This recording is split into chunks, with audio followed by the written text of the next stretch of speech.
On today's broadcast, Seoul's unification minister says inter-Korean relations may be entering a rough period. President Park Geun-hye will leave for Indonesia and Brunei on Sunday, and Korean films have sold more than 100 million tickets at home for the second year in a row. This is KBS World Radio News. I'm Bruce Harrison.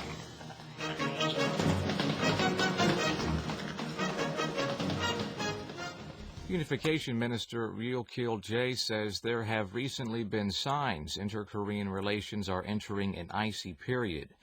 Minister Ryu assessed the current inter-Korean situation on Friday at the National Assembly's Foreign Affairs and Unification Committee. He cited as signs of chilling relations Pyongyang's sudden delay of family reunions and a recent statement criticizing the South Korean president by name. Ryu also said if the public wants to continue humanitarian assistance to North Korea, regardless of Pyongyang's provocations or threats, the government is ready to do so. But he added he believes unconditional aid to North Korea under extreme circumstances is not what the South Korean people want. The head of North Korea's parliament says his country can only achieve economic development and a better quality of life for its people when the U.S. ends its hostile policy against Pyongyang. Kim Yong-nam made the remarks on Saturday when he met with President and CEO of the Associated Press, Gary Pruitt. Kim said North Korean leader Kim Jong-un's utmost policy priority is economic growth. He said there is no reason for Pyongyang to be on bad terms with Washington if the U.S. gives up its hostile policy and respects North Korea's sovereignty. He added the ball is in Washington's court. The government says it will continue to monitor Japan's moves regarding the right to exercise collective self-defense before it drafts an official response.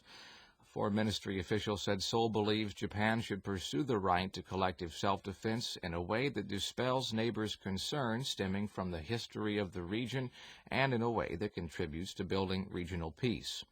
The official said South Korea has both potential gains and losses from Japan's exercise of the right, noting the government will accept the parts that help South Korea but raise issues when necessary. The official also said the government will stress Japan should have prior talks with South Korea when Japan's exercise of the right is closely related to security of the Korean peninsula. The discussion on the collective self-defense right in Japan is expected to gain momentum as the U.S. expressed support for Japan's pursuit of its military plan in recent defense talks. Japan's Asahi Shimbun says South Korea, China, and Japan are in talks to hold a high-level government meeting in Seoul this month. The Daily reports a South Korean government official said the three countries are coordinating to hold deputy minister-level talks in an aim to create an environment for a trilateral summit. It's Seoul's turn to host the annual trilateral summit this year, but it has been delayed due to thorny regional issues such as a territorial dispute between China and Japan over a group of islands in the East China Sea.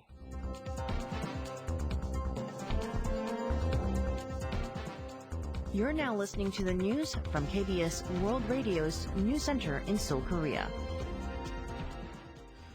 President Park Geun-hye will leave for Indonesia and Brunei on Sunday to attend regional summits and for a state visit. Park will kick off her 8-day trip with a keynote speech at the APEC CEO Summit in Bali, Indonesia on Sunday. She will attend the main APEC summit on Monday and Tuesday and discuss trade and economic cooperation with Asia-Pacific countries. From Tuesday through Thursday, she will attend the 16th Korea-ASEAN Summit, ASEAN Plus 3 Summit, and 8th East Asia Summit in Brunei. Park will then fly back to Jakarta, Indonesia for a state visit. She will meet the Indonesian president for a bilateral summit and is mainly expected to discuss expanding economic cooperation. The presidential office has said Park will step up her sales diplomacy efforts in Jakarta to produce strong results from bilateral projects underway or planned in various fields, including trade, investment, environment, defense, and resources. The president will come home on October 13th. It will be her fourth overseas trip since she took office in February. South Korea and the U.S. held an informal session Saturday on the cost of keeping U.S. forces stationed in the South. The meeting near Seoul was attended by a small number of representatives from both sides, including South Korea's chief delegate to cost-sharing talks, Hwang Jun-guk, and his U.S. counterpart, Eric John. The two sides are said to have discussed how much each side will pay and how to improve the cost-sharing system. Seoul and Washington, however, are known to remain at wide odds over several key issues. South Korea and the U.S. have held 4 rounds of cost-sharing talks since July and plan to hold another full session in Seoul late this month. Their aim is to wrap up negotiations this month. South Korea and the U.S. have been adopting special accords on sharing defense costs to keep U.S. forces in the South since 1991. The deal is revised and signed every 5 years. Ruling and opposition parties continue to wage a war of words over the inter-Korean summit transcript scandal. Ruling party floor spokeswoman Representative Min Hyun-ju told KBS the Nomu-hyun administration is suspected of deleting the first draft of the summit. Min said it suspected the record was deleted to hide former President No's comments about abandoning the northern limit line. She also said those involved in deleting the transcript bear historical and moral responsibility before the Korean people.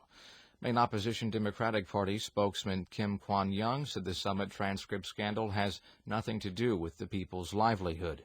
Kim said the summit record turned up and the northern limit line is still intact.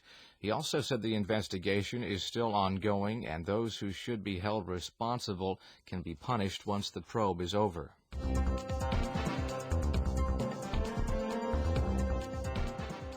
You're now listening to the news from KBS World Radio's News Center in Seoul, Korea. Ticket sales for Korean films cleared the 100 million mark on Friday for the second year in a row as the domestic industry continues to churn out blockbusters. The Korean Film Council says South Korean box offices combined to reach the landmark figure 47 days earlier than last year. Industry experts predict ticket sales will exceed 2012's record of 114 million by the end of this year. The growing sales are largely attributable to a string of hit films such as Miracle and Cell No. 7 and Snowpiercer. Both drew more than 9 million moviegoers, and already this year, 8 films have sold more than 5 million tickets. A ceremony celebrating the 7th Korean Day was held in Seoul on Saturday. The Foreign Ministry hosted the ceremony in the southern part of the capital in cooperation with the Overseas Koreans Foundation.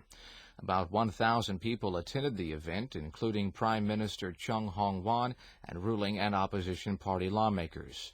The ministry awarded prizes and medals to 97 overseas Koreans for their contributions to Korean communities abroad.